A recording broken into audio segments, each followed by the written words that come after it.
This isn't the cold open, but it is Darien, with some quick housekeeping before the episode starts. I just want to wish a big thank you to our brand new patron, Leonardo Garcia. He's joining us as a camp counselor patron, and we really, really appreciate his support. Thank you so much, Leo. Also, in this episode you're about to hear, one of our guests is going to introduce himself as being from Cabin 8, Athena. Yes, we know Athena is Cabin 6, Artemis is Cabin 8. That's on me. I accidentally told him the wrong cabin. Clearly, I was just thinking about myself. So yes, we know Athena is Cabin 6. Please don't add us. And now, on to the show. To Casey's point earlier, if you turn that thing on, I will scream. I'm not going to. I was just moving it because it was rubbing against my leg. I got a little wacky waving inflatable tube man for the desk toy. And then he picked it up in the middle of the conversation, so of course I had some concerns. Okay.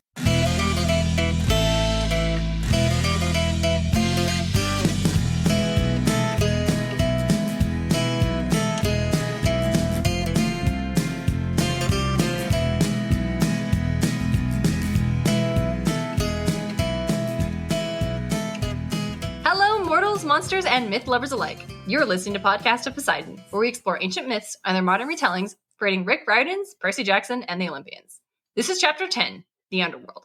I'm your co-host, on loan from the Hunters of Artemis, Darien Smartt. Joining me is my co-host and brother, hailing from Cabin 20, DJ. How's everybody doing today? Cabin 20, for those of you who don't know, is Hecate. And I thought it was Hecate for the longest time until she smacked me up beside the head. So, you know, those classic parlor tricks like making your thumb disappear and card tricks. She's not a fan of those. No, I don't think she would be. No, she'd literally make your thumb disappear. Yeah, she's not the happiest camper when I do those. DJ, welcome back. How'd your quest go? It was pretty good. It was actually, it was dry, cold, and Russian. That's all I'll say on that one. Cool. Well, I don't want to know anymore, which is fine because we have some guests to introduce. Oh, wonderful. Who are they? All right. So, DJ, joining us today are two fabulous writers, both in work, professional, and in their personal time. We've got Lucy Hart and Casey Scott. Say hi, everybody. Not at the same time. Hello. Hi. Oh, my God. Hello. Hi. All right, guys, introduce yourself and tell us what cabin you're from. Hi, I'm Lucy Hart, and I'm Cabin 3, Poseidon. Right on. And I'm Casey Scott. Cabin 8, Athena. Woo! Yay! We got an Athena in here. Nice. So Casey and Lucy are joining us today because they both have the illustrious privilege, or not privilege, right? experience of having played Assassin's Creed and Hades. Woo! Two games that I have not played, but DJ, I've played both of them. Have. And what is similar about both of these games? Greek. Well, yes. That's I mean, kind of hack and slash for both of them, but not really. I don't know. There's not really many similarities between Assassin's Creed Odyssey, the open world RPG adventure game, and Hades, the isometric hack and slash roguelike game. Okay, I can think of one very important similarity. They have the Underworld. They have the Underworld! It's the name of the episode! DJ, I usually ask you to tell me what you know about the Underworld, but we have guests. So we have guests. Let's ask them. Let's ask them. Casey, Lucy, what do y'all know about the Underworld from Greek mythology? Go ahead, Casey. I'm going to throw him on the spot. Yeah. You're welcome. It's been a while since I've actually, studied the Underworld itself. Mm-hmm. What do you remember? Just whatever. Well, I mean, I remember it being not a hellscape, and Hades is not a villain, as he's often portrayed in popular culture. Careful, Case, you're stepping on your girlfriend's turf here. We're doing Hades next week. Or 2 weeks for our listeners. Oh, yeah. But it's kind of always how I felt about it, that Hades gets a bad rap. And oh, yeah. For sure. It's been misconstrued over so many generations and just in pop culture in general. Classic. And so our perspective of what Hades is so far removed from what it once was. Very academic. Lucy, what do you got for us? Underworld is a place that has I know it's got the Okay, hold on, I got notes. The Underworld has got like the Tartarus, it's got the Asphodel, it's got the Elysium stuff. I know that's got the River Styx kind of going through it. There's so many quests that take place in the Underworld. Of course, you got your like main characters, quote main characters, like Hades, Persephone. I always say his name wrong. Karen. Chiron. Karen. No, it's Karen? no, it's Karen. Karen, because it's not Chiron. Chiron. Or it's like Charon. Yeah. Charon, and then Cerberus, and like all the things. All the big where names. Dead folks go. Yes. Yeah, no, shoot. You guys sounds about right. Y'all don't even need me. Lucy's got it. Pretty much. Awesome. So, pretty much nailed it. Yeah, I mean, obviously, Casey and Lucy, both more accurate than DJ usually is. Well done. Thank you for joining us on the podcast. Hey, I mean, you took notes. That's more than I've done in most of our episodes. Facts. So I do have a little bit of notes. I've done a little bit of research. Do y'all want to hear about how the Greeks, the ancient Greeks, felt about the underworld and the afterlife? Not particularly, but go ahead. Do it. I'm loving the support I'm getting from my co-host. No problem. So basically, the Greeks were not a fan of dying. Who is? I mean, you can really tell it by how they perceive the underworld in like 8th century BC. It was not a place where you'd have a lot of those details, those rivers and Tartarus and Elysium and even like Cerberus and stuff. Those didn't really exist because in like the early versions or the early stories where they talk about like what the underworld is, it's not really a place to be explored. It is a place to be feared and to be pitied, essentially. To quote Edith Hamilton's mythology, a shadowy place inhabited by shadows. Nothing is real there. Those existence, if it can be called that, is like a miserable dream. That just gets doubled down on in the Odyssey when Odysseus meets the spirit of Achilles, who they're friends, for the record. This is like meeting your friend who died in battle. Because like, it is very personal for Odysseus. The Odyssey takes place after the Trojan War. So he probably watched Achilles die. Yeah, so we're going to talk about that kind of trauma later, I'm sure. But for our purposes in this episode, we'll just talk about how Achilles told Odysseus that he'd rather be a slave on Earth than king of the underworld, which, Hades probably took a little personally. I assume he did. Yeah. Like, let's be honest here. I think Hades likes his job. I think he's overworked, but I think he doesn't hate his job. No, it's his job. I think he's just like, this is my job, this is what I do, I'm good at it. So all of those things we got about the underworld, like all those things, Lucy, specifically, you mentioned the rivers, the places, Tartarus, everybody, those came from Roman poets, specifically Virgil. Like those really fleshed out details came from Romans. Mm-hmm. Another example of our ancient Greek mythology coming from Roman poets, specifically Virgil. He may be the patron god of the podcast at this point. Yeah, right. So one thing that we haven't talked about is the fact that in Greek mythology, when the underworld, when you die, you don't just appear in the underworld. You have to go to an entrance and get into the underworld. Most of the time it's Thanatos guiding you there. Sometimes, yeah. It was like not just like this intangible hell or heaven or whatever. It is a literal place like Mount Olympus. And you could go there if you knew where to look. Yeah. And some of the 3 most prominent entrances to the underworld from Greek mythology are usually found in caverns or just by like really, really deep lakes because there is an aesthetic and they're sticking to their branding. And I appreciate that. Yeah. So some of it's just under the ground. That's all. Hell is under the ground. Basically, yeah. Because some of the specific locations include caverns near Tanarus, a bottomless lake near Lerna, and another lake, this one volcanic, located in southern Italy near Naples, which that one's definitely a Roman one. Yeah. It was the bottomless Aliconian lake where Dionysus entered the underworld in search of his mother and where Hades brought Persephone down to the underworld for the first time. So the underworld... what's the best way to go about this? It's like got a lot of shit now. Yeah, it's been going on. It's been growing and expanding, much like the labyrinth. The terrain. There's a lot. There's 5 rivers. DJ, Casey, Lucy, can anybody tell me what those 5 rivers were? Styx. Okay. Lychee. Well, Or no, Lethe? yeah. That's what it was. Those are the only 2 that I can remember off the top of my head. I mean, I would be super impressed if Casey or Lucy, you knew any of the other rivers, because, like, I certainly don't. Yeah, I can't remember. Nope. That's here, fair. we got Nope. Google. I mean, they're in my notes. I have them We in got my Google. notes. What are you doing? Like, I have them in my notes. I can tell you, yes, Styx. It's the one where they make their unbreakable oaths. It's the one from Percy Jackson. Yeah, that one. Karen. Yeah, that's the one of sorrow and pain.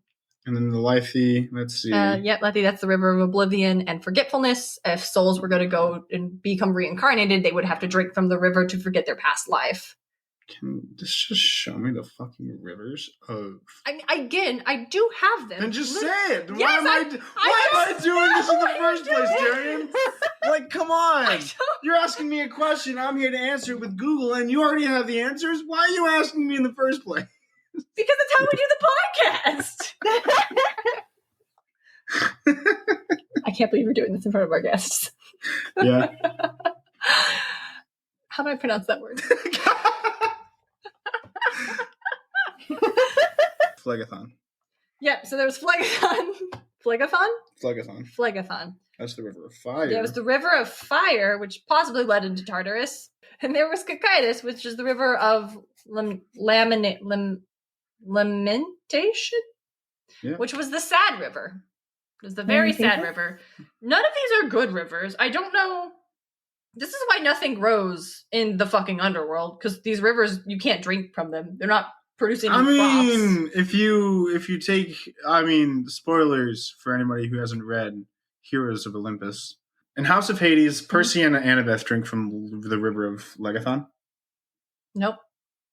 Yeah, they do. Phlegathon? That's the one of fire. Wait, how did they do that? They drink from it because it prevents Styx from killing them. Or not Styx, Tartarus from killing them. That's right. And if you drink from River Lethe, you forget shit. Yes. How did they drink out of a fire? What if these is fire? They just cup their fucking hands and sip it. It's the underworld, Darien. Why are you asking questions as to how? Let's talk about what Tartarus is for. Speaking of. Casey, do you want to tell us about Tartarus? You can say no. I don't remember anything about Tartarus. That's fine. Lucy, do you want to tell us about Tartarus? That's where, before Zeus came around and killed what's his face, Kronos. Kronos had all the Titans or somebody trapped in there. I don't necessarily know if they were Titans, but he had somebody in there. And then when Zeus came over, he chopped Kronos up and threw him in there, and with a bunch of other people. I mean, basically, yeah. I don't remember. He threw all the Titans in there pretty much, except for Zeus imprisoned the Atlas Titans. And a couple of others. The one who got special punishments. And then Kronos imprisoned the giants and the 100-handed ones. The giants were made after, as far as I was aware, after Zeus dethroned Kronos. Okay, well, someone was in Tartarus. Uranus. Yeah, I think it was the giants and the Cyclops and the 100 RM. Well, I'm just saying, man. Again, according to Percy Jackson, the Heroes of Olympus, the text we built this whole podcast off of. The text that we were going off of, after Zeus had dethroned Kronos, Gaia got mad, had a bunch of babies with Tartarus, which, weird, and those were the giants. Okay. And so the giants came after Kronos and the Titans. You know the premise of our podcast is that there are different retellings of stories, right? Yes. Cool. I'm just saying that's what I know. So to Casey's earlier point in discussing how our modern perception of the underworld is usually very, very twisted, a lot darker, a lot more heinous than the underworld was actually perceived at the time of these stories and stuff. I would say that the bad version of the world is probably what they're thinking of as Tartarus. That definitely sucked. Oh yeah, Tartarus is not the funnest. No, don't want to go to Tartarus.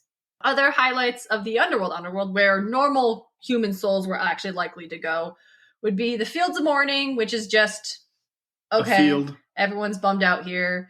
The Asphodel Meadows, which is just okay. Everyone's also just kind of here. But if you were cool, really cool, cool, you got to go to Elysium. And Elysium is great. Just it's like Disneyland great. It's a fucking party all the time. But if you were really, really cool and you got reincarnated and then got into Elysium 3 times, you could go to the Isle of the Blessed, which is like Club 23 cool. Hell yeah. Hell yeah. And that's basically the Greek underworld, which is a lot more fun when Romans are talking about it. Because that's when you actually have the appeal of, well, if you lead a good life, you don't have to fear death because you could go to the Isle of the Blessed. So you better go, I don't know, kill a sphinx or something? What's there left to do? Everybody's already done it. Yeah, pretty much. There's not really many monsters left. We've got too many fucking heroes coming in town. There's too many heroes. Good luck. DJ, how do you get to the underworld? You die. Okay, so And you Thanos you comes di- and so be you like, "Hey, went what's good?" you went to go fight the Sphinx, and you decided to be sarcastic to its riddle, and it ate you. Yeah, probably. So now you're dead. Yeah, and then Thanos was kind of just vibing there. It's like, hey, what's good? I'll Mhm. take you there, at least to the entrance. I gotta go. I got a busy schedule. Okay. He takes me to the entrance, and I'm like, wait, hold on. I don't have any drachma for the ferryman. Guess you're waiting 100 years, fucker. And then I wait 100 years. So that's okay. So that's the end of DJ. He forgot to pack supplies. So now I guess we're gonna play. I got ate by the Sphinx, and nobody put coins on my eyes. I'm not gonna have any coins for the ferryman. All right. You don't have eyes. The Sphinx ate it. Pretty much. They could have also put it under your tongue. The Sphinx ate me. I don't got a body anymore. So Davis is hanging out on the shores for 100 years. Does anybody else want to try to get into the underworld? I mean, I don't know if anyone, and like, I guess if we're thinking modern age, like, there would be there would be crowds waiting on the shore. Waiting to go across, because I don't know if anyone gives drachmas to anyone. You know that when they die, the ferryman is going to take whatever currency you show up with. So, like, make sure someone buries me with a couple, like, Sacagawea silver, like, gold coins, okay? He'll take what you get. Leave me with a credit card. He's not going to be picky. Do you take debit? Do you take Apple Pay? Hey, man, I forgot my cards at home, but do you Samsung Pay? Can I Venmo you? Okay. I'll sell you my soul. Yeah. That's it. All you So need Lucy is your shows phone. up. Lucy, I'm assuming you had somebody guide you to the entrance. Yeah. Thanos, probably. Okay. So you show up and you offer to pay. My phone, The ferryman. a Venmo. Yeah, with the Venmo because you can't use Google Pay. Yep. So then, okay, so you get across the river. Lucy, do you know what happens next? Do I think I have to walk by Cerberus at that point. You do. You go. Or is that earlier? No. This is exactly it. Then you go through the gates. You get to Cerberus, and nothing happens because you are dead and supposed to be. Lucy, how did you die? Did we talk about how Davis got eaten by a sphinx? Lucy, how did you die? Anxiety. I had a heart attack. Oh no! Did you think about trying to fight the sphinx and then have an anxiety attack, or was it just general stress about No, the world? I found the one remaining dragon alive and tried to ride it, and then it ate me. Oh, so you were also 8, but it's okay because you had your phone and the dragon ate the I had my so- phone in my back pocket. Yeah. We're not allowed to have phones. I never said that. That was you. Okay, Chiron yes, said you that, do- alright? Man, he took my phone upon arrival. That seems like a bummer. Because it wasn't made of celestial bronze. Pretty much. All right, so yes, Lucy, so then you just go right by Cerberus because the three-headed dog is only there to make sure the dead get in and they stay in. He's not going to mess around with anybody unless they try to get out or they try to sneak in and shouldn't be there, like fucking Hercules or Orpheus. Yep. But these Naughty aren't their ghosts episodes. We're not get going to talk eaten about by them. the big 3 dog. What? Naughty ghosts get eaten by the big 3 dog. Okay, yeah, but if you escape, which here's a fun side tangent. Let's talk about like Cerberus, the 3-headed dog. In some myths, he had 50 heads, and in other Oh myths, my God. he had 100. Oh man. And in art, he usually had 3 because you only have so much time to carve a statue. yeah. He also had like snakes or something. Yeah, a he had for a snake tail. Yep. That one bite is you. featured in Smite. Yeah. His And, snake tail. there's our Smite point for the day. It will come up later when we start talking about further stuff. I'm sure it will. So Cerberus was actually a child of Echidna, the mother of monsters, Yeah. who was going to have an episode, and then we decided there wasn't enough to talk about, so that got cut. Because Kidna like barely shows up in the book, so why even bother? But here's what I didn't know. Cerberus also had siblings. Oh. Yeah. I mean, I guess like Mother of Monsters, pretty much all monsters from her are siblings of Yeah. Cerberus. Some of his siblings included the Hydra Right and on. the Chimera, because Makes multi-headed sense. thing. Mhm. Makes sense. And other authors would say it was the Nemalion. Nemean lion. The Nemean lion. Thank you, DJ. The Nemean lion and the Sphinx who ate DJ. Yep. That was What a bitch. What a bitch.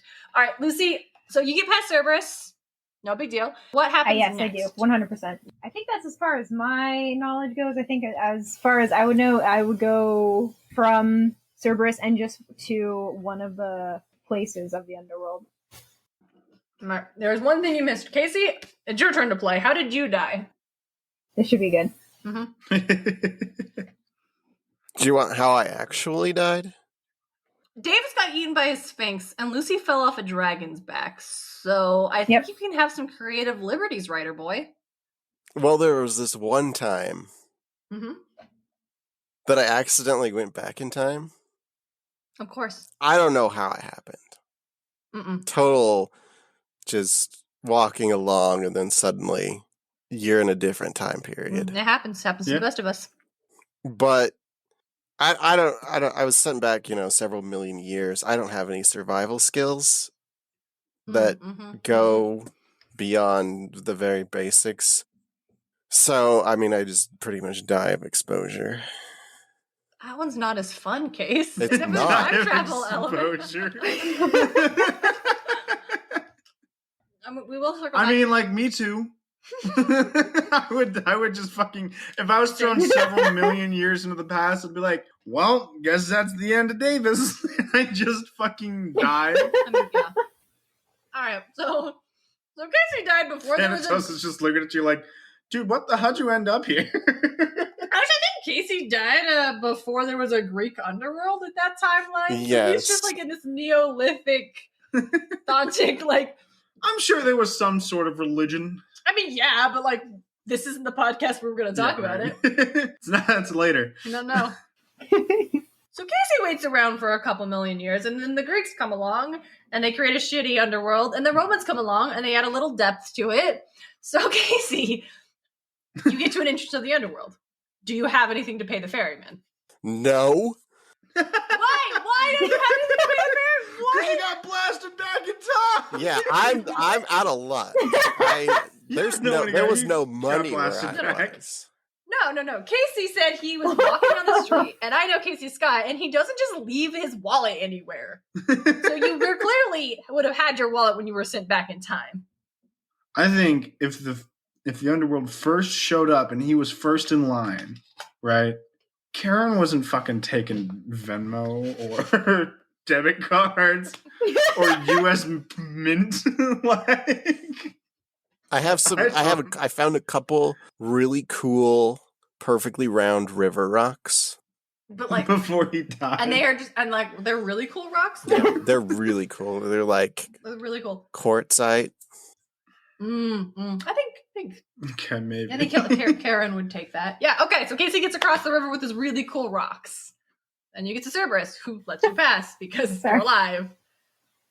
All right, Case. Or dead. Because you're dead. Oh shit! Yeah, because you're dead.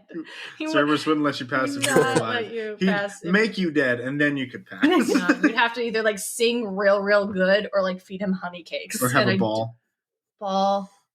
Red ball. A little red ball. All right. Okay, Casey. After you get past Cerberus, do you know what happens next? Nope. Okay, so I don't remember. Casey has just meandered off. So nobody actually gets into the underworld. I think you're just stuck in a queue line forever. Or just does it follow the Hades narrative where we just talk to Hades and then get assigned to our level of hell? Okay, so you don't talk to Hades. He's too busy for you. Or is it you go to the judges? So the last thing of the underworld is that you are put in front of the judges, who they weigh your art with a feather. No, that's the scale. That's the better version of this, which is the one I like best. Hence the Ankh I wear all the time. In this version of the underworld, there are 3 judges. There are 3 kings who will judge you, and they'll decide where you go. And most folks just end up going to Do you think the kings are elected democratically, or they have sons that they pass down their rule to? Okay, well, one of them is fucking Minos, who we have a hard stance on this podcast as he sucks, so he's bros with Hades. Is that what I'm hearing here? The kings were put there it's pretty much like a fucking communistic Russia where all the close people all the people close to Stalin were like, hey, you get extra money and you get to live well, and everybody else is in poverty. Is that what we're doing here? I don't know what we're doing here anymore. Is that the three kings?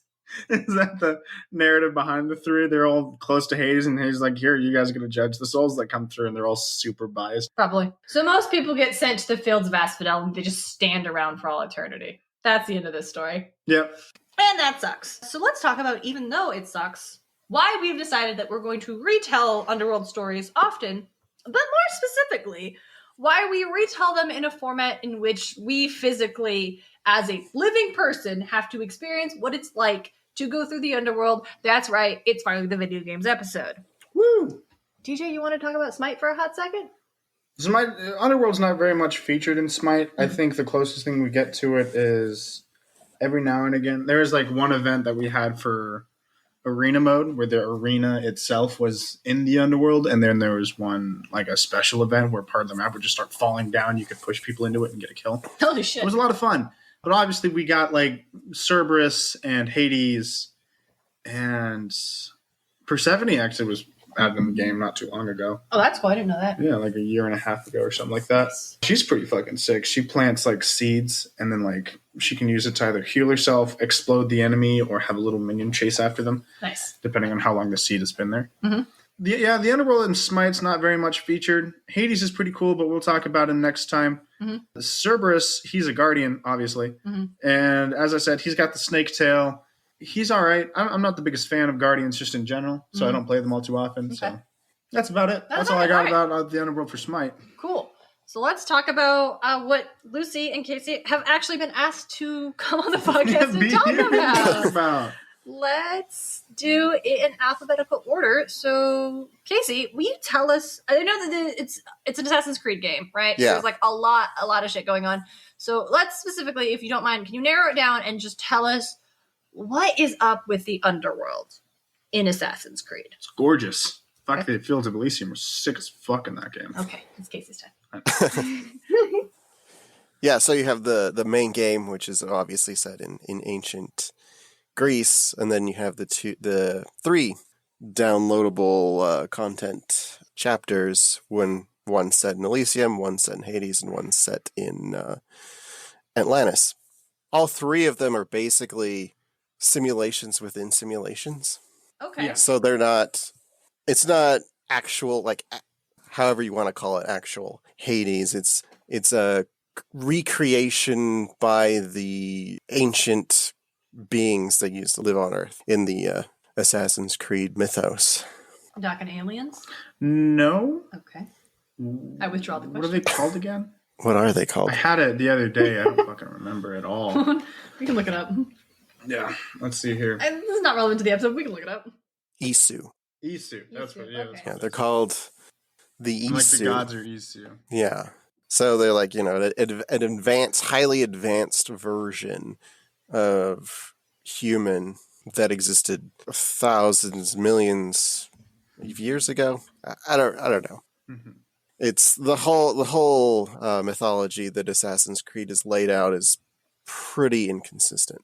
It's one of the main reasons people don't like Assassin's Creed nowadays, even though it's really good gameplay.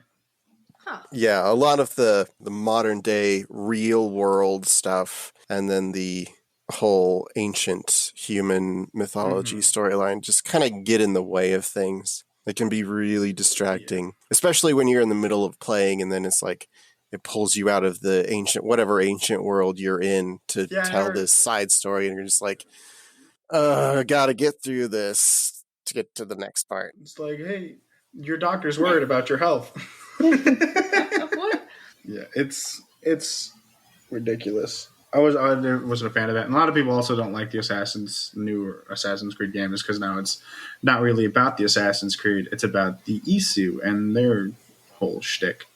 And people don't like that, even though the game and storytelling is fucking stellar. So what's the Underworld like? So the Underworld. Mm-hmm.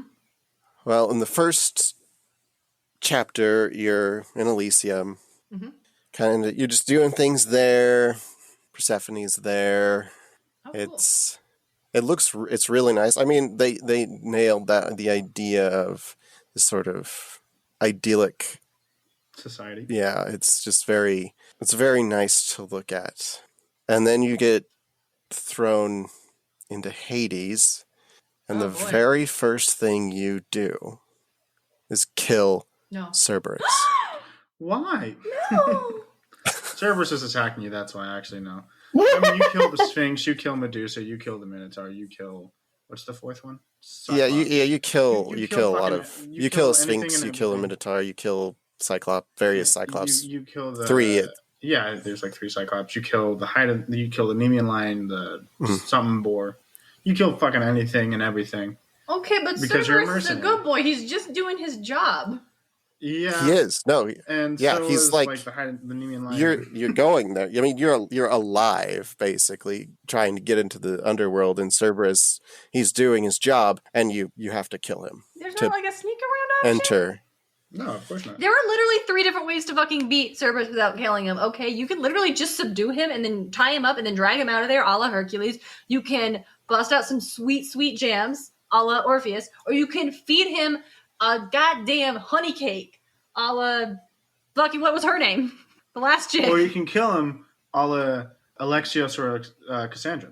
Depending on who you chose to play as. I don't think I like Assassin's Creed. Casey, go on.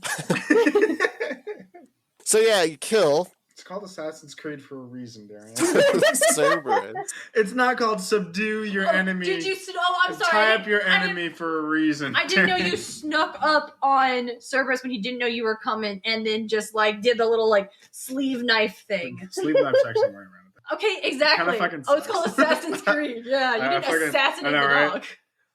So go on, Casey. Now you fight him head on and just like stab him in the head. Is there any assassinating With your in this sword. game? I don't care. There is, yeah. I'm not playing this game. Go on. There's assassinating. It's just not about the creed. So yeah, So you can kill Cerberus is dead, and everything's Hades amok. is not obviously Happy about thrilled I couldn't with imagine. this. What? You killed his dog. it. You killed one with as many dogs. Oh. He killed his good boy. Okay. Well, how does Hades not just fucking kill you on the spot? 'Cause you What? I don't know. I haven't played it yet. Well, you're not real. It's not like a real thing, so it's Yeah, a simulation. So simulation. even though as a simulation, you think it could just put you on the other side of Cerberus and just let you go in. Yeah. This But is whatever. unnecessary. But you are confronted by Hades, Mhm. and he sends you on a quest, like one of the many quests Quest. Hades never gives quests. in the underworld. Well, he wants you to basically replace Cerberus. Okay. And so he sends you off to basically go find and convince 4 heroes to guard the entrances of the underworld. Okay. So you have to go find Perseus and Theseus and Achilles Mhm. and Hercules. That's Okay. pretty sick. All right, it's a pretty solid lineup. Does it work? Well, the deal that Hades basically makes with you is that he'll let you leave the underworld if you do this for him. Okay. Okay. Even though you can pull yourself out of the simulation at like any time. I don't know. It just, the whole thing doesn't quite make any sense in terms of the it being a simulation, but But does your character know it's a simulation? Yes. Like you, the player. No. But like not Yes. just the character who is in the Assassin's Creed simulation, but the actual because they were living Yeah, like Cassandra knows it's a... Or Alexios, who did you play as? Cassandra. Cassandra does know that it's a simulation. When you pull up to like, hey, I'm going to do this, you get a whole rundown from like this fucking AI that's like explaining it to you, the AI of Atlantis. It's like, all of it's a simulation, but you got to go through and do these trials if you want to unlock the full power of this staff of Asclepius. that's stupid. Your character's from ancient Greece, right? They believe in these things. It should be real to them, even if you, the player, know it's not. Your character should perceive it as this is real. I mean, throughout the whole thing, you can choose like dialogue options where you're like, yeah, the gods aren't real. Okay. Well, I guess that is interesting. I never saw Casey do that, so I did that. I did those dialogue options because I'm like, because people are like, oh, praise the gods, they sent me help. I'm like, no, I'm the one who fucking helped you. That was me, fucker. You'd make a great demigod. It's not fucking Zeus. Yeah, he probably blessed me with this hawk that I have flying around, but it's not him. That's me, fucker. Alright, so you have to run around doing quests for Hades, meeting people who are dead but not real. Where do you go? You said it was Elysium. You go to Tartarus, right? Tartarus is there. Okay. I wouldn't necessarily. You don't really go to it in the sense of you would think. Like you can see it. It's like it is a location on the map, but it's not really like a place you can visit in terms of like anything more elaborate than it's like Elsa's castle in fucking Kingdom Hearts 3. All right. the rest of the underworld. It's kind of just there. A point on the map, basically. Is it like Sparta for the whole of Greece versus, oh, hey, I'm in Elysium and the whole map is Elysium? Yeah, pretty much. It's basically, it's acknowledged that it exists and you can go there as a point on the map, but it's not its own pretty thing. much it. So, Casey, in your opinion, as someone who has played these games or played this game, how well do you think they did the Underworld, basically? On a scale of 1 to 3-headed dog. 1 to 3-headed dog. Mm-hmm. I would say 1 dead 3-headed dog. No, it's the one! Well, not quite bad, but I mean, I will say up front, I did have a lot of fun with the game, Mm-hmm. but I also felt that a lot of it was pretty dull compared to what it could have been. But part of it stems from just the gameplay mechanics within these Assassin's Creed games. And then part of it is that it is an abbreviated version of the Underworld. Like everything within like Assassin's Creed Odyssey is obviously abbreviated because they only have so much space to work with. But in playing it, there's just so much missing. Mm-hmm. And what's there is okay, but you do notice that things are missing, and then the things that are there due to the gameplay style of the game and the way that they've just kind of chosen to structure the game itself is just kind of dull. What do you mean by things that are missing? Well, because it's the underworld you go to is just pretty small. I mean, and it's understandably small because I mean it's part of their DLC, and obviously there's only so much work you can put into it. Mm-hmm. But there's a lot missing. Like there aren't 5 rivers in this underworld. Is there one river? Yep. Yeah, just there's just one. Elysium. There's a lot of characters missing, and plus when you meet various Greek heroes, like you meet Perseus and Achilles and Theseus and Hercules, they're just kind of there. They don't have distinct personalities. They don't have each battle with these heroes. They're slightly different, but in the grand scheme of things, not really. Mm-hmm. You fight them. They have a few lines of dialogue, and you move on. Yeah, that sounds about par for the course of a DLC of an Assassin's Creed game. and I mean that really kind of describes most of the DLCs. You go to where you're supposed to go, you do the thing real quick, and then you're on to the next thing. There's not really a lot of time to really enmesh yourself with these characters or this world. You're just kind of rushing from one point to the next point, doing various tasks for various people, whether it's Hades or Karen or various other people that you meet within the Underworld. So basically, do you think it would have been like a better game overall if it, rather than just being a DLC, this was its own full game?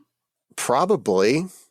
Like, I think if they did what they did with some of the earlier Assassin's Creed games, like Assassin's Creed 2 basically was a trilogy. So you had Assassin's Creed 2, Assassin's Creed Brotherhood, and then Assassin's Creed Revelations. And so they were each pretty full games. And I think they could have played with the Underworld. You could probably do, Elysium and Hades in one game, and then give Atlantis its own game, make that part 3 of the trilogy or whatever, and really flesh out these individual worlds and then the characters within the worlds. Because outside of very few select characters, there's just not a lot going on. I think the most fleshed out characters would be, Persephone in Elysium, Hades in Hades, and Poseidon in Atlantis. But other than that, I mean, you have some other characters that get a little bit more too, but in the whole game itself, it's just, it's very, you blink and they're gone kind of a thing. So basically, what we want is a whole game set in the... Cool. Well, that just is great, because now we're going to talk about Hades! Woo! But I would like to add, I haven't gotten around to playing this one yet, but Assassin's Creed Odyssey did stem a whole new game that they were really excited to make, rather than just like, hey, we're making another Assassin's Creed game, right? And it's called Phoenix Immortals Rising. Okay. And it sounds fucking awesome, because it's like, the way they said it, they first announced it, they announced it as like Gods and Monsters or something like that. Okay. It's like, yeah, we were making Odyssey, and there was a lot of stuff that we really wanted to play with, but because we kind of had to make it a little more historically accurate, we really couldn't. And so that's when like they just kind of took all of this. I think like Ares and Zeus narrate the game. So like they just have voiceovers, and I'm very excited to play it. I haven't gotten around to doing it yet, but I want to do it so bad. And I will be talking about it later when I do play it. Awesome. Let's talk how you just bogarted my great segue. Yeah, you're right. Well, since we're already in side note tangent town, I super forgot to mention that the Greeks also called the underworld their afterlife, Hades. As in, Hades who runs the joint. So that's important. I should have mentioned that from the top. Okay, hey, Lucy, let's talk about Hades. Woo, Hades. Yay, Hades. It's a very good game. I know. I've heard it's a very good game. It is fucking stellar. Yes. I have yet to beat it, though. I have gotten very, very so close, but I have yet. Hades just kicks my ass. I know. Hades is fucking hard, dude. Hades is a hard boss fight until you start using the shield on him. Yeah, the shield? Yeah. The shield and the sword are my favorite, but I think the shield is good, especially when you pair it with Poseidon, then you can like push him away from you. Yes, please. I paired the shields. I don't know. I don't think I paired the shield with really anything specific. I like the bow a lot. I don't. Especially with Dionysus. All right. We have to start from the top.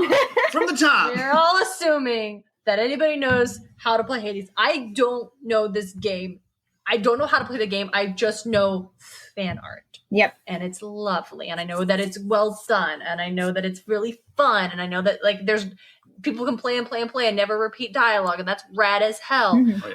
But what is this? Lucy, will you please just explain to us and to the listeners who maybe haven't played this game, what is Hades? What are you doing?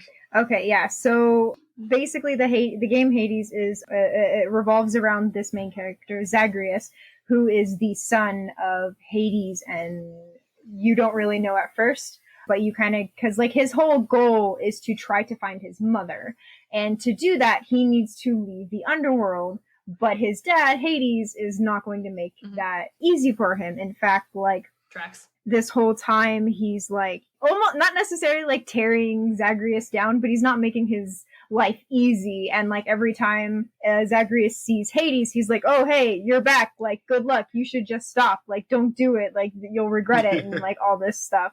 Okay. Very not much a supporting father. But Zagreus is like, yeah, no, I'm out of here. And so like the whole game is him trying to escape the underworld in order to see his mother for the first time in his whole life, because he had for like most of his life up until like I guess like recently he thought his mom was Nyx, but turns out nope, not your mom. So that's basically the game. Okay. Not your mom. Gotta go find her. Awesome. And so in terms of obviously it's clearly set in the underworld because he's trying to get out. But what does that underworld look like? Can you explore it? Gorgeous. It's actually very very very very pretty. And I like every different section that it has. And I keep thinking, oh, it's the labyrinth, but it's not, just because that's how it kind of feels. Because it basically starts off, there's like 5 zones or like levels of Hades. The first one is Hades' house, which is where you start off, and that's because like you're trying to run away from home, so you're at home in Hades' house. Yeah, you gotta start from home to run away from. It's hilarious because you jump out a fucking window. You don't go out the front door. You jump out a fucking window, and then you're like, all right, now I'm running away from home. I already like this boy. Go on. So he jumps out, and you end up in Tartarus. That's like the very, very first place you end up in. You're in Tartarus, and then you have to go through these different rooms to escape. And then so from Tartarus, you go to Asphodel, and then from Asphodel, you go to Elysium, and then from Elysium, you go to the Temple of Styx, which is, that's more or less like the labyrinth, because you don't really know what rooms you're going to get in. And they're really, really difficult, just because like, the monsters in there, it's like the last zone, so like they're gonna be the worst, and they poison you, and it's just the worst. But fuck the rats and satyrs. They're the worst. The rats are awful. Hate dealing with them. The rats are terrible. The rats and satyrs are the fucking worst. Oh my god, what? Yeah, they're the monsters of the last one. Oh yeah. yeah. So Lucy, how do you? I guess like in terms of like underworld stuff, like how well do you think this game did at like creating an experience of being in the underworld? I think it did a really good job overall, because like you get to meet some like serious characters. Like you meet some of the very, very first characters you meet is of course like Hades, but you meet Hypnos, you meet Thanatos, you meet Achilles, who is kind of like Zagreus's mentor. He's like, Zagreus can fight with like all these different weapons, and he can do that because Achilles taught him. Oh, that's cool. Nyx, and she's like the supportive mother, and she's like, I have your back, like just 100% there for him. Like I'm there for you. Like I'm helping you. It's like, and there's a mirror in your room that you can use to upgrade yourself and like make shit easier for you. Yeah, and like she gives you like, you find darkness, and that's basically like her, and so you help you. It's kind of like you get this, and then you upgrade your stuff like through her help. And she is the one that got you in touch with the Olympians, who are helping you escape as you go through each level. And you collect. Oh shit, that's cool. Yeah, and you also meet Medusa. She just goes by Dusa in this, and she's just the floating head. We love. I love her. Love her on this podcast. We stand. I have her like relationship really high with Zagreus. Yeah. They've gotten drinks together so far. I haven't gotten really much farther than that. But like, every time I have a gift, I'm like, can I give it to Dusa? I do that too. I want to see that shit so bad. Yeah, and it's like, and that's what's really cool. And like kind of Darien, you mentioned this earlier, where the dialogue is different, and that's true. Like you can have a conversation with the same person, and it's not repeated. Never fucking repeats. Yeah, and also like you can talk to someone about a topic one time, and then go through, and I can explain this aspect a little later on, but you'll go through the, Tartarus, Asphodel, Elysium, whatever, die, come back, and you can bring up the same topic, but like talk about it differently. Like, oh, I know the last time we talked, sorry if I kind of upset you, or just something like this. It's really kind of cool. Shit, that's cool. Yeah, and it's also like, as you continuously die and come back, they'll actually be like, man, you got really far this time, man. I really hope you do. Like, it's good to see you, but I know you're trying to leave, so I'm sorry to see you. Sorry. Usually when Deuce is kind of like says something along those lines, gets flustered, and then like floats away. It's very funny. Oh, that's cute. I love Hypnos a lot. He like, whenever you show up, sometimes he'll be like, hey man, I saw that you died too. And then you like hit like the Hydra or whatever Fury you fought, or just like, yeah, those fucking satyrs will get you, Yeah. But if you die to Hades, it's a redacted black box. Yeah. Man, I like the first time you're just like, I've never seen this before. Yeah, he's There's like, what does this nothing mean? there. Redacted. Yeah, it's really crazy. I have no idea what this means. And you're like, Hypnos is like, he kind of makes me want to punch him in the face. Sometimes you walk out, he's like, hey, I have you love tried Hypnos. dodging? It's like, Hypnos? I will come at Right? you. Yeah. I just killed a Fury, a Hydra, and then freaking what's his face? Theseus killed me. I am not in the mood. Yeah. Theseus and the Minotaur fight together in Elysium. We talked about this. Yeah, That one's really do cool. like I that. fucking love that fight. I hate that fight. Sucks, but it's cool as fuck. Yeah, it's really cool. I just hate it. I have to get rid of the Minotaur first because like he's like the powerhouse. He's easy. And you gotta he's kick him. so fucking easy to kill. Yeah, it's like you got to get him out quick, and then you can do the dude who's fucking throwing a spear at you. But Yeah, Theseus sucks. I hate dealing with him. Yeah. But fighting the Minotaur is fun. yeah. But yeah, that's kind of like, as I was saying, just like all these characters that you meet, you get to meet Theseus and you get to meet the Minotaur. And then you also meet the 3 Furies. I can't remember all their names. It's like Megara and then the 2 others. They represent Alecto and...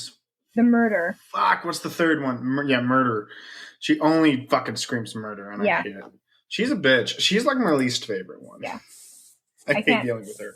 We literally did an episode on the fairies. I think we do have to know what their names are. It's Alecto, Megara, Is it Tisiphone? and Tisiphone. Tisiphone. Davis, Yep. nicely done. That's what I thought. I'm like, I don't like that. Doesn't sound right, but it is apparently. Yep. Yeah. But yeah, she fucking wants to just be like, oh, and then you can make the game fucking harder after you beat it the first time, Mhm. and it's like you get obviously more prizes Yeah. by doing that. But if you make it harder, you fight all 3 at once. I don't want to do that. It sucks. I'm not gonna do that. Okay, I have a very, very important question. Yeah. Can you really romance Thanatos, or is that just fan art? As far as I'm aware, you can. His dialogue options feel like he's got a thing for Zagreus. I feel like Nice. if you want to go that route, I feel like everyone has a thing for at least Zagreus. Like, Yeah, right? No, everyone's got a thing for Zagreus. Like, that's what it definitely feels like. yeah. At least like the people who are like young. I don't think Achilles got a thing for Zagreus, honestly. No, Yeah, Achilles yeah. is married. Yeah, Achilles or like Nyx or anything like that. But I think like Thanatos, Dusa, and Alecto all have like a minor, like at start a minor, except for Dusa. Dusa's fucking crushing hard. Oh, on it's so Zagreus. cute though. It's adorable. And Alecto couldn't fucking give a shit about you. Yeah. It's like you're trying to escape, and it's my job to stop you. Like And that's don't that's our underestimate. relationship here up until you start giving her gifts. Well, It's I like, think, oh, shit, are I you can't saying? be bots with presents. I get that. Because I know the relationship between Zagreus and Megara is. Megara, not yeah, Alecto. yeah. Because Yeah. like that's really tense, but like she's the only one that you really connect to, and that's a lot of fan art. But yeah, with the whole like I think with the whole like Zagreus Thanos fan, shipping is just that Mhm. Thanos is like one of the only people who actually appears to help you. Like he will show up in certain Mm. levels to help like kill the bad guys, and he's like fucking Yeah. vamp. Like he And is if you just don't kill him, he gives you something. he just You You give him- but he annihilates fucking everyone. insta-kills things, and it sucks. I mean, he's literally god of death. I So. know. Yeah. Yeah, He's very good. But then like he's like, please don't tell it. He's like, I'm putting my neck on the line to help you. Please don't tell anyone about Yeah. this. If he shows up in Elysium, I don't even try to like outfight him. I'm like, he's gonna win no matter what, because a lot of the enemies in Elysium can like, just suck. even if you kill them, they turn into this little ball, Those of little shadow, ball things, and they can come hate back. Mm, They're Like then they like no. reform back into their Maybe I don't fucking wanna play standard this game. stuff. No, it's a lot of fun. Okay. I highly recommend it. Yeah. It's a very good game. But yeah, if he shows up in Elysium, I'm like, I'm not doing this. Like I can't fucking kill these things faster than he can use his insta kill move. Yep. Like it's just not happening. Yeah. Mm. It's like whenever he shows up and it's those like pink butterfly things, I'm like, oh, thank God. Fuck those enemies. Oh, no. Those suck. Those suck so much. Oh, those things suck. So, DJ, you've actually played both of these games. Yes. And I've played neither. How, in terms of like kind of retellings of the Underworld, I guess this is a question for like all 3 of you, really. Yeah, Not in so much like how well do you think it portrayed the Underworld, but like in its retelling, what do you feel like these games were trying to portray or trying to say about the Underworld? No, in Odyssey, I've only ever. All right, you didn't do that part in Odyssey, so this is Casey. I only did Elysium, Mhm. and I think they portrayed Elysium pretty well. Mhm. I think it's like a gorgeous meadow, fields, cliffs as high, and like cities and on top of the cliffs, and everyone's like super happy except not really, because apparently there's a coup happening trying to overthrow Persephone in Elysium. Is Persephone a bad leader? as far as I was aware, she seemed pretty cool. Yeah, there's a coup trying to happen, and you can either choose to side with it or stop it. I didn't get that far in it, but like it looked gorgeous and it felt really cool to explore. But I do think Hades did it way fucking better. Clearly, yeah. Hades, those people did their research. Shout out to Supergiant Games. They like fucking stellar on that game. They did their research. And again, just like I can't get over the dialogue. Yeah, not repeating dialogue is an incredible fucking thing that you just don't see nowadays. Like it's so awesome that you can just, and every character that has dialogue, completely fleshed out characters, right? All of them, like Sisyphus. Fuck, do you remember who the guy was that you run into in Elysium? That's like the Sisyphus and the. I don't. Wait, hold on. I have it pulled up. So hold on. I'm not going to know if I'm going to say this right. Patroclus? Patroclus? Patroclus? Patroclus. Patroclus? Right. Yeah, that one. Yeah, and like they all like and Eurydice, that's her name. Yeah. And Eurydice shows up too, and she's like my favorite to fight. Like if I come across you, I'm like, fuck yeah. Yeah, she's in great. That game you get boons, which are, and again also the gods, completely fleshed out characters too, all have and they all interact with each other every now and again because you can get first off, boons are like upgrades you get to your abilities, your dash, your attacks, like anything like that. And depending on the god, it's got different upgrade types. If you go Dionysus, which is my favorite, and also Ares, because on hits either apply Hangover, which is a like dot damage over time. Yep. Or Ares, and he's got Doom, which is like after a hit, it just fucking another big old hit that like hurts them really good. And sometimes you can get duo boons where it's like, oh, Artemis, fuck yeah. And like you start, it's like Artemis shows up, it was like, hey, what's good? Like cousin, because son of Hades. Cousin, like, it was like, oh, so he's, and then like fucking Poseidon inserts himself. It's like, hey, so you're trying to, like, we doing this together? And they're like, fuck, I guess. And so you get a duo boon that like has like effect of like both the types, that's got like increased knockback and crit chance. Yeah, okay, it's awesome. I fucking love it. And then you can obviously give the gods gifts, and like the first time that you give people gifts, you get an item from them, which with gods it increases the boon rarity, which is like obviously the effect chance. And then like if you can give a gift to Cerberus, and he gives you a collar that ups your health. It's great. I love it so much. Cerberus is amazing. You can pet him. You can come up and pet all right, so Cerberus. Hades is better than Assassin's Creed in every fucking way, starting with the fact that you can pet Cerberus. Yeah. Fabulous. It's great. It's so fucking good. Like, I do think Hades, just like, and the people behind it did such a wonderful job on that game. And they just like, I'm excited to see where Hades goes and where they go. I know they've worked on previous games. It's not their debut game, but it's still such a fucking wonderful game. So that's what I found really interesting about this is that Hades is like so celebrated. And one, it sounds just like it's a stupid fun game. 100%. Like red fun, cool. First off, I just cool love stuff. roguelike games. They're like my favorite games to play. Even like, what does that mean? So a roguelike game is a game where you go, like you start off, and well, I guess it's called roguelite because a roguelike itself is. The reason it's called that is because there's a game, I guess, called Rogue. Oh, okay. Way back when. I don't even fucking know when this game first it's like came when out. you call a game a Metroidvania. Yes. Okay. And this game, you go through, at the very start, you go through, and when you die, that's the end of that run, and you have to start over from the beginning. Oh. There is no saving. There is nothing like that. And roguelikes have no progression whatsoever, and it's literally just that, right? From one end to the next. Roguelites are the same thing, except you unlock items, you unlock characters, you unlock separate things. So and the like, runs build on themselves. Even when the runs will build on themselves and become easier over time. Okay. And so this one's a roguelite, and that's pretty much it. And the way this game plays is every room is a challenge, and you fight through, and up until the Hades, you kill him, and you go on. And even if you kill him, you got to go back. It sucks. But that's the whole thing, and I just love that genre of games. Okay. And especially like I don't get enough of these. I want more 3D roguelikes. And like, even though, I mean, Hades is wonderful. I love that isometric viewpoint. That's fucking great. Mm-hmm. But if I could get Hades, but like Risk of Rain 2 style, that would be pretty fucking cool too. I'd love that shit. And then Hades just does a wonderful job at being a roguelike. Like, it's so fucking fun. I can't think of a better game. I like Risk of Rain 2 more than Hades, but they're both just stellar games. Nice. And if a roguelike is done properly, it'll be like, I'll play it for fucking hours. Yeah, that does sound really cool. I think it's really cool that this game had so much like love and effort put into it and is so popular and well liked in this game that's set in the underworld, where the premise of the game is you, the character, want to escape this place so badly, but you, the player, really like to be there. Mm-hmm. Which I think is a very stark contrast to what Assassin's Creed Odyssey did, where it's like, not only is this a place where you, the character, want to be because it's supposed to like further your goals and to do some sort of like Atlantean spear nonsense, but you, the player, spent more money to get back in the game.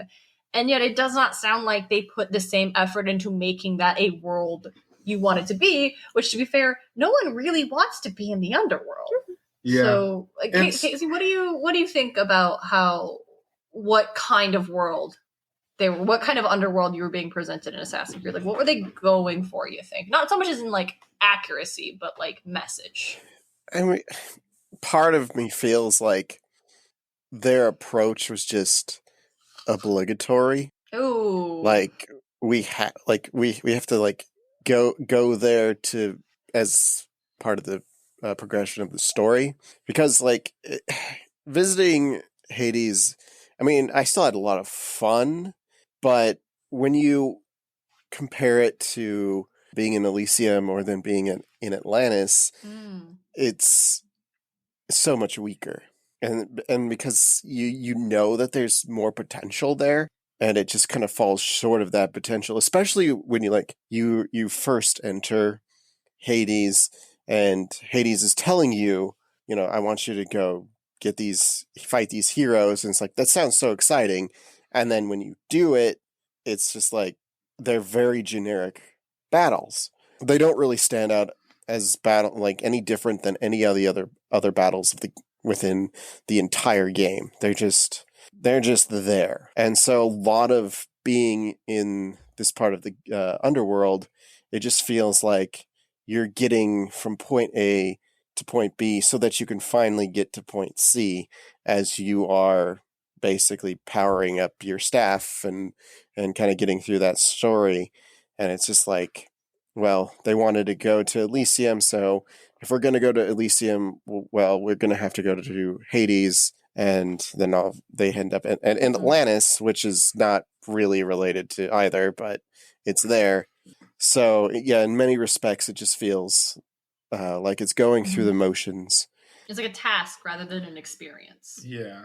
Yeah. I mean, and that really, I mean, it's not surprising given the entirety of Odyssey itself. It's like a lot of the side quests are just tasks. You're just doing chores, and so if outside of the main game and some of the other side missions, but yeah, it just kind of, it's more of the same set with a different setting, and they don't use the setting to the fullest. So at the end of it, you're just kind of, the game, or that portion of the game in Hades, you ends basically with a boss battle with Hades, and then you're kind of like, finally, I can get to the next part. Weird. Okay. I think because I'm just going to draw comparisons back and forth. That's what my brain works. It's interesting because for Assassin's Creed, it feels like, the underworld was, like you said, Casey, like the obligation. It was a task. You had to get through it in order to get to the next thing. But in context, the underworld is the last thing. It's the last thing you ever will experience because it's the end of all the things. I don't even think it was the last DLC either. I think they released one after that. It wasn't even the last DLC. Yeah, no. Yeah, though that's how it progresses. You start in Elysium, and then the game, it sends you to Hades, and then once you have completed Hades, you go to Atlantis. And then after that, I think like even after that whole chapter, there's another one that I saw. That I think like there's a whole like 3 chapters of like, I think it's called the Fate of Atlantis chapters. Mm-hmm. And then there's another DLC season itself that's even more quests, but this one takes place in just the standard ancient Greece map. Mm-hmm, mm-hmm. And I think that's just it's such a stark contrast to the way Hades, the game, presents Hades, in that you're trying to get out, but the inevitability is like, this is where you are. And I don't know how the game ends, and Lucy doesn't know either, so we're not going to talk about spoilers. Yeah, but it's like, this is like, when you die, Zagreus, that's not the end. You get to stay in Hades because that's the fucking game, dude. Like, this is where you're at. It's a roguelite. You're still here. Let's go again. And I think I think with games like you're just describing, where it's like you die and you're still there, like, wow, isn't the Underworld a great place to do that? Because that's where you go when you die. So if you're already there, like, when you die, Zagreus walks out the River of Styx into the lobby of Hades's fucking council room. Yep. It's pretty greit. And Hypnos is just standing there like, oh, back again. Mm-hmm. Back again, are you? Yep. So, like, Lucy, what do you feel like Hades the game was saying about the Underworld and like what it is? I think that I agree that like just the game just did a fantastic job like representing the Underworld, I think, and it had a lot of those characters that like made you, even like, I think any player who kind of knows Greek mythology is like, oh, I know that, or oh, I know that. It just has these like little like acknowledging, and that just makes you feel good. Like, you're like, oh, I get this, or, you know, something like that. But I think the whole concept where Zagreus, like, up until he found out that his mother wasn't Nyx, and he's like, I need to go find my mother, because Hades, like, refuses to talk about Persephone for some reason. I have yet to find out. Yeah. Is that it? And I was like, that seems obvious, but okay. Yeah, like, does not at all. And like, fucking refuses to talk to anyone about it. He's like, why don't you just tell me about Persephone? He's like, I don't want to, fucker. Yeah, he's like, tell me about her. And he's just like, nah. We really need the god of canceling up in there. Yeah, and I think it was finally, like, it's been a while since I last played, but I think it was Nyx that finally told Zagreus that she's like, yeah, I'm sorry, I'm not your mom, but I will help you find her, or something along those lines. Yeah. But I just think it's an interesting concept, because, like, Zagreus was completely fine being in the Underworld. He was totally fine, and then he's like, wait, my mother's on the surface. She's in, like, the mortal Olympian. I'm gonna go find her. And then his whole goal is just to, like, escape this place that he's lived his whole life to get out. And it's like, that's one of the interesting things, is like, when he dies, he doesn't turn into a spirit. He comes back as himself. And it's like, because I'm like, one, he's a god of death. He can't die. He's the god of Hades. He can't really die necessarily. He's the prince of the Underworld, so he's always tied to the Underworld. Yeah, and he's in the Underworld as well. And I just remember this is like, he actually doesn't bleed. I don't know if this is in like, or irrelevant, but like, he doesn't bleed. Megara calls him red blood because he bleeds red. He doesn't bleed as everyone else does, or whatever. But I just think he doesn't bleed ichor. Yeah, I just think it's a really, really interesting concept. And then like one of the interesting things is like, you actually like Hades and Cerberus Zagreus and Cerberus are actually like, it's basically like a boy and his pet. Like, that's their relationship there.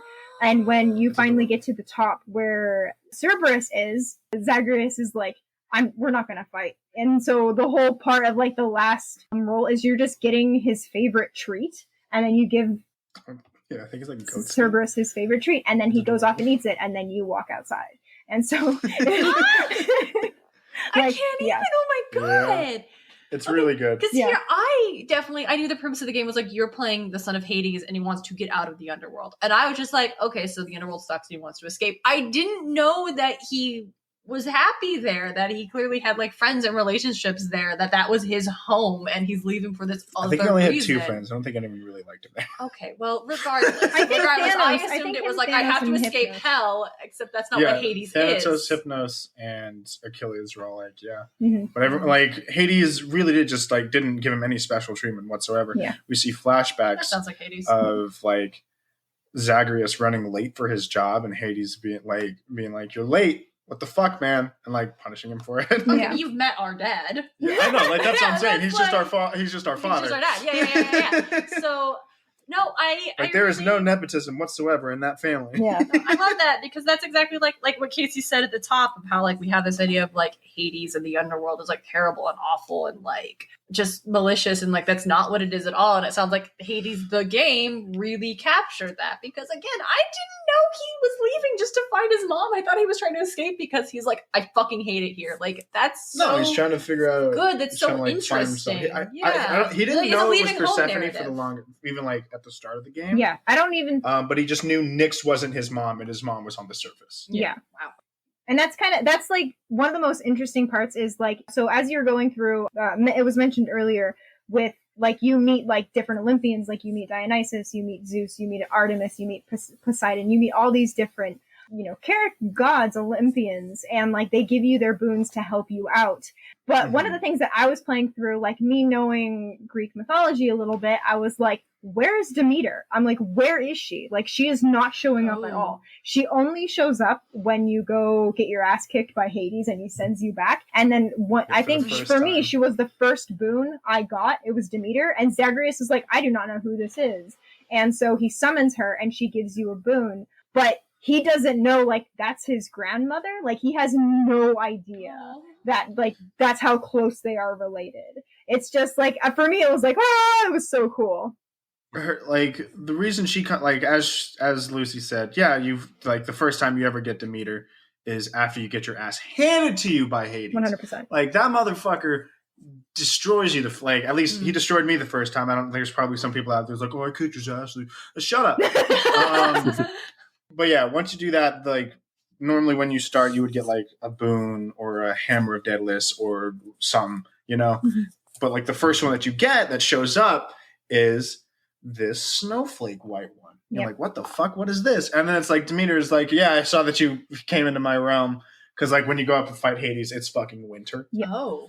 I was like, you came up into my realm. I will help you get out of that place. And all of her stuff revolve around like ice, freezing, and it's really fucking strong. Yeah. And slowing your enemies. It's sick as fuck. What happened to Persephone? Wait, no. It shouldn't be winter if she's not the. What the fuck? I cannot say.